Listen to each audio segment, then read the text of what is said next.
Nossa meditação na palavra de Deus hoje está baseada no capítulo 23 do Evangelho de Lucas, a partir do versículo 44, onde lemos: Já era quase o meio-dia e escurecendo-se o sol, houve trevas sobre toda a terra até às 3 horas da tarde. E o véu do santuário se rasgou pelo meio. Outra versão, lá em Mateus, diz de alto a baixo. Então Jesus clamou em alta voz: Pai, nas tuas mãos entrego o meu espírito. E dito isto, expirou. Lá no Evangelho de João, no capítulo 19, versículo 30, antes dele falar essa expressão, ele diz: Pai, está consumado. Isto é, está consumado. Pai, em tuas mãos entrego o meu espírito. E no Evangelho de Mateus fala que houve escuridão, terremotos, né, naquele momento. Há uns 50 anos atrás, eu ouvi pela primeira vez um pregador dizer o seguinte, que nesse momento em que Jesus exclamou e morreu, entregou o Espírito, o inferno fez festa. Houve uma explosão de comemoração no inferno. Vamos comparar como uma seleção, a torcida de uma seleção que comemora um gol da sua nação. Mas será isso verdade? Claro que não é.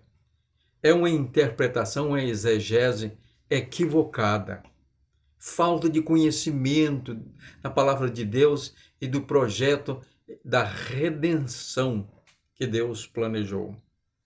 Pelo contrário, naquele momento, no inferno foi um silêncio profundo, usando a mesma ilustração, como se a seleção, a torcida, estivesse ali pasmada porque havia acabado de perder o jogo. Vou comparar aí com a seleção do Brasil que perdeu na Copa de 1950 para o Uruguai. O Maracanã, lotados, caiu num profundo silêncio e muitos na multidão choraram. Porque estava ganhando e depois perdeu. Esta foi a sensação do inferno. Perdeu. Naquele momento, estava garantida a redenção plena do plano de salvação e restauração do mundo e derrotada todos os poderes e obras do pecado.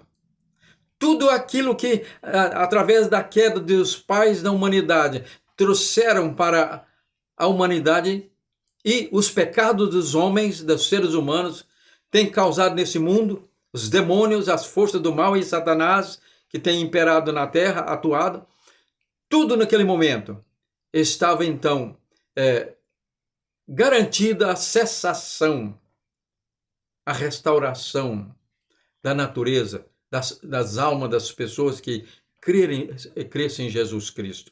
Ali estava a vitória. Satanás, o inferno ficou em silêncio porque ele sabia que se Jesus morresse, ele ia ressuscitar.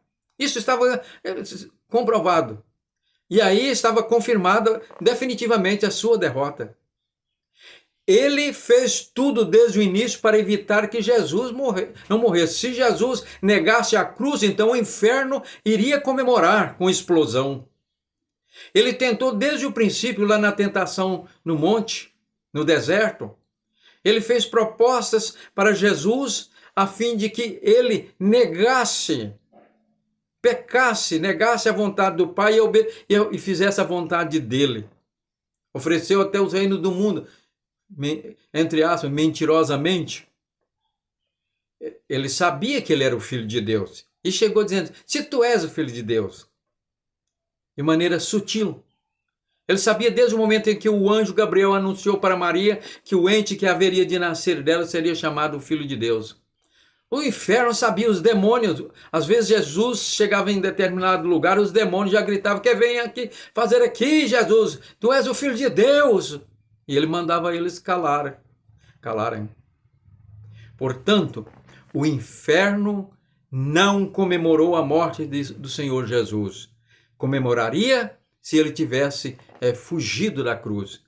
E ele tentou outras vezes, como nós vamos ver lá, na iminência dele ser preso, os gregos chegaram em Jerusalém, alguns mensageiros querendo falar com ele.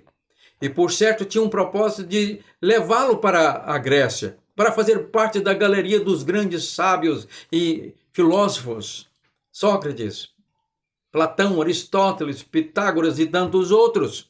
E ele escaparia da morte.